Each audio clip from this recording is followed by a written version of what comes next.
मुद मंगल यागार जैसे वत नर होत हैं भवसागर सौ पार। गुरु जी के स्मरण मात्र से नाशत विघ्न अनंत ताते सर्व आरंभ में ध्यावत हैं सब संत। आप प्रगटे इस जगत में जीव काज सुधारने शब्द नाव बनाई सुंदर दुखित जीव उबारने। नम्रता और दीनता से भेंट सतगुरु लीजिए। मैं हूँ शरणागत तुम्हारी दास अपना कीजिए। मैं हूँ शरणागत तुम्हारी दास अपना कीजिए। भाग्यशाली गुरुमुखो कुछ समय के लिए अपने मन की समस्त वृत्तियों को एकाग्र करते हुए अपना ध्यान सन्मुख विराजमान श्री परमहंसों के दिव्य अलौकिक स्वरूपों का दर्शन दीदार करते हुए जो दीन दुनिया के वाली लोक परलोक के साथी परम हितकारी की परम पवित्र छवि को अपने हृदय रूपी सिंहासन पर विराजमान रखते हुए मुख रचना को पवित्र करने अर्थ मानव जन्म का सच्चा लाभ उठाने खातिर सभी प्रेमी गुरु मीठी और ऊंची सुर में बोलिए जयकारा। श्री गुरु महाराज की बोलो सांचे। महापुरुषों के वचन हैं कुमुद कुमुदनी जल बसे रवि शशि बसे आकाश। जो जाके हृदय बसे सोई ताके पास। जो जाके हृदय बसे सोई ताके पास। अभी बड़ा सुंदर भजन बोला जा रहा था, सदगुरु से मुलाकात हो गई। सच में आज हम मुलाकात करवाएंगे। ध्यान और श्रद्धा होनी चाहिए, यहीं दर्शन हो जाएंगे। अक्सर हम लोग बात करते हैं सतयुग में भगवान भक्तों के घर जाके दर्शन देते थे। द्रौपदी का चीरहरण करने के लिए भगवान को प्रकट होना हमारी किस्मत नहीं है, हम कलयुग में पैदा हुए। गुरुमुखो ऐसा नहीं है। स्पिरिचुअल पावर या रूहानी शक्ति हर युग में एक जैसी होती है। महापुरुषों का भौतिक स्वरूप जरूर बदल जाता है, शक्ति में परिवर्तन कभी नहीं होता है। पहली पातशाही गुरु नानक देव से 10वीं पातशाही गुरु गोविंद तक एक ही रूहानी शक्ति थी। प्रथम पातशाही परमहंस दयाल जी महाराज से लेकर के हुजूर गुरु महाराज तक भौतिक स्वरूप में जरूर फर्क हो सकता है, परंतु रूहानी शक्ति हमेशा एक रहती है। कहते हैं कि जाकी रही भावना जैसी प्रभु मूरत देखी तिन जैसी। हमारी भक्तानियां जब अनमैरिड होती हैं, कुटिया के आसपास रहती हैं, बड़ी सेवा करती हैं, बड़े हृदय उनका लग जाता है। दुर्भाग्यवश कहीं दूर चली जाएं या नॉन गुरुमुख फैमिलियों में उनकी शादी हो जाए तो उनको दर्शनों के लिए बड़ी भारी तकलीफ हो जाती है। फिर वो बेनतियां करती हैं, फिर अरदासें करते हैं, गुरु महाराज जी एक दफा दर्शन हो जाए ना तो मेरी रूह को तसल्ली हो जाए। परंतु गुरु को जिसके हृदय की सच्ची पुकार होती है ना, उसको दर्शन जरूर होते हैं। मैं जिस प्रेमण की गाथा सुनाने जा रहा हूँ, यहाँ बैठे हुए सभी प्रेमण और प्रेमी अपने आप को समझे कि मैं वही प्रेमण हूँ, तो यहीं आपकी आंखों में से आंसू आएंगे, दर्शन होंगे। गुरु को एक प्रेमन श्री गुरु महाराज से बहुत प्रेम था उसको, जिसको कहते हैं कुंवारेपन में वो दरबार में सारा दिन सेवा करती थी। उसकी शादी हो गई, 25 साल हो गए, मध्य प्रदेश में ही रहते हैं, उसको दर्शनों का मौका नहीं मिला। तो श्री गुरु महाराज जी रायपुर में कृपा की पधारे। उस प्रेमन को पता लगा कि आज श्री गुरु महाराज जी ने जो हमारे गांव से 2 किलोमीटर दूर हाईवे है उस पे से निकलना है।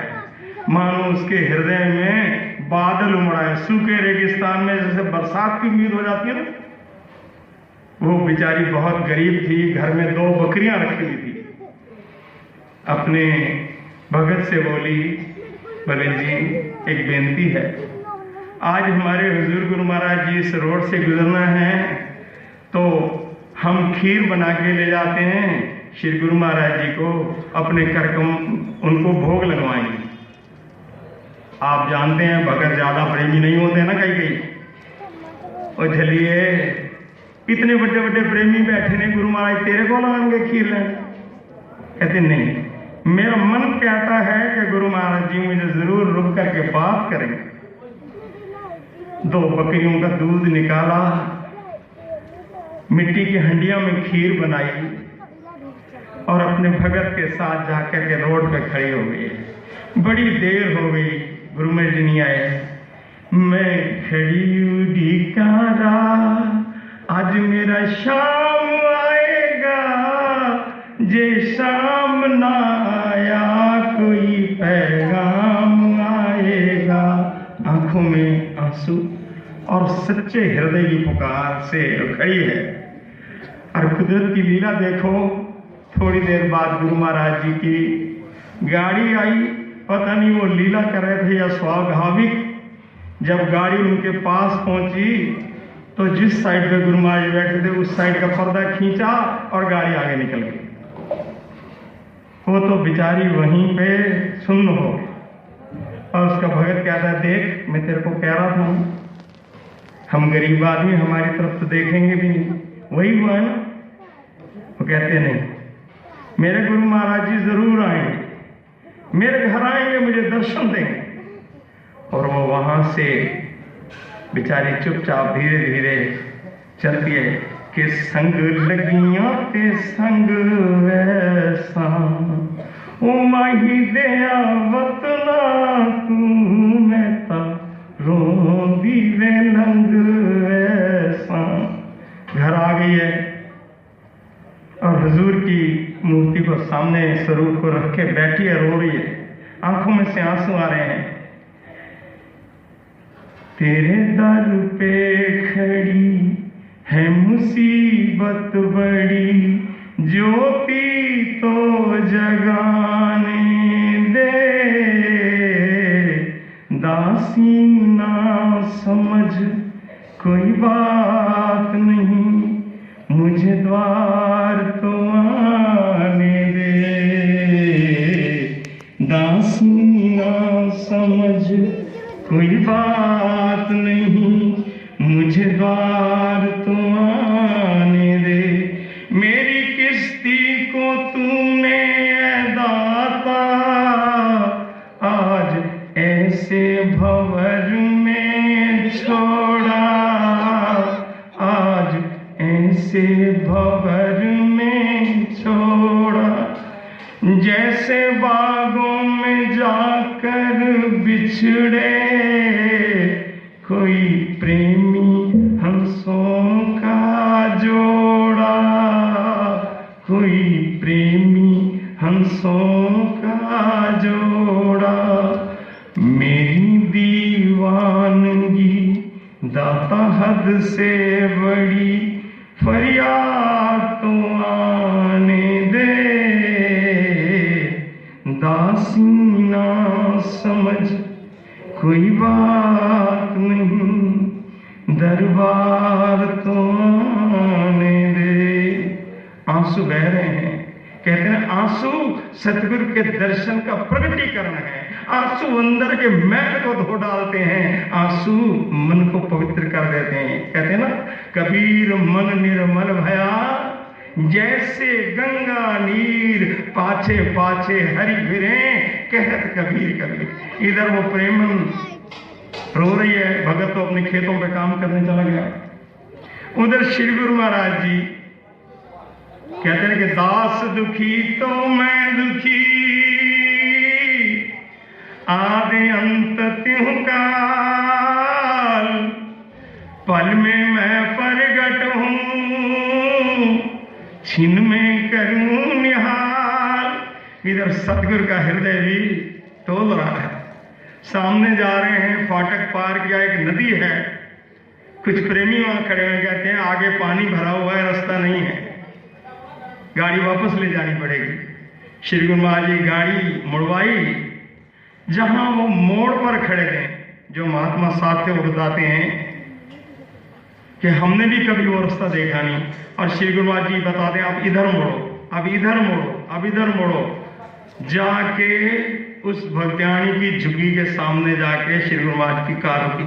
बोलो जय।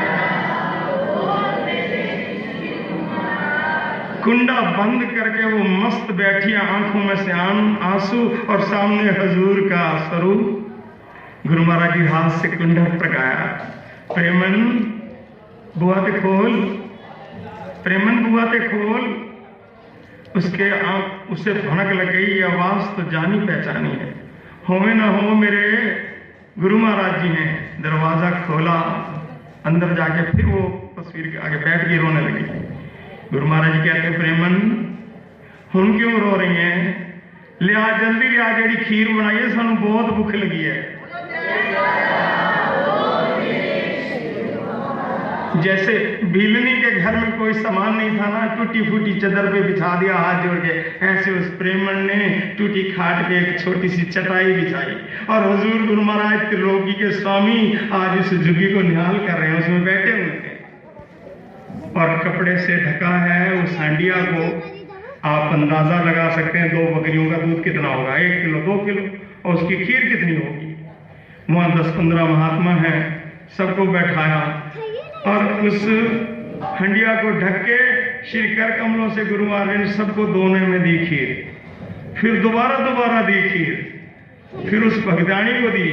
इतने में वो भगत जो काम पे गया था खेतों में, किसी ने जाके कहा प्रेमी तेरे घर के आगे तो बहुत सारी कारें खड़ी हैं आज। वो भी भागता हुआ आ गया, अब भय के मारे कि मैंने भगतानी को बड़ा बेइज्जत किया था, डर के मारे वो अंदर नहीं जा रहा है। श्री गुरु महाराज की निगाह पड़ गई उस पर, बुलाया, कहते मैं महाराज बड़ा पापी हूं। वो कहते हैं तू पापी है, मगर इस प्रेमन के सहारे आज तू भी तर गया, इसका प्रेम तेरे को भी दर्शन करवा रहा है। और बड़ी प्रेम से श्री गुरु महाराज ने भोग लगाया, और वो तो चरणों से सिर नहीं उठा रही है प्रेमी, वो अपने चरणों पे सिर रख के बैठी हुई है।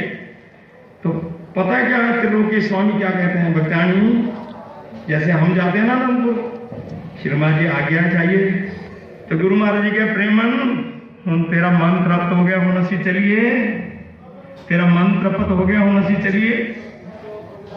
प्यारों से लिपट गई। तो गुरुमुख हो, अगर सच्चे हृदय से पुकार की जाए तो वो कलयुग है या आज की बात बता रहा हूं मैं, ये कुल 5-6 साल पहले की बात है। हर युग में परमात्मा है, हर युग में याद करने वाला। द्रौपदी का नाम तो हम लेते हैं, द्रौपदी की तरह हमारी भी रक्षा करो, द्रौपदी बनना भी तो पड़ेगा हमको। हनुमान की हम मिसाल देते हैं, हनुमान हम बने तो सही। जब हम हनुमान बनेंगे दुनिया की कोई ताकत नहीं। थोड़ा ध्यान लगा सतगुरु दौड़े चले आएंगे, थोड़ा ध्यान लगा सतगुरु दौड़े मन की अखियां खोल तुझे दरस दिखाएंगे, थोड़ा ध्यान लगा सतगुरु दौड़े चले आएंगे, थोड़ा। ये ध्यान लगाने की युक्ति कौन बताएगा? जो सन्मुख हमारे महापुरुष बैठे हैं। हम इनके चरण शरण में आएंगे, इनकी आज्ञा से चलेंगे, क्योंकि भक्ति का नुकसान सबसे बड़ा है आज्ञा में चलना। गुरु आज्ञा में रहे जो कोई, इस सेवक को दुख न हो। ये बात हर गुरु अपने पल्ले बांध ले कि आज्ञा में चलना है। तो ही कल्याण हो सकता है। अपनी मर्जी से आप जो मर्जी कर सकते हैं, कल्याण सिर्फ और सिर्फ आज्ञा में है। बोलिए जयकारा, बोल मेरे श्री गुरु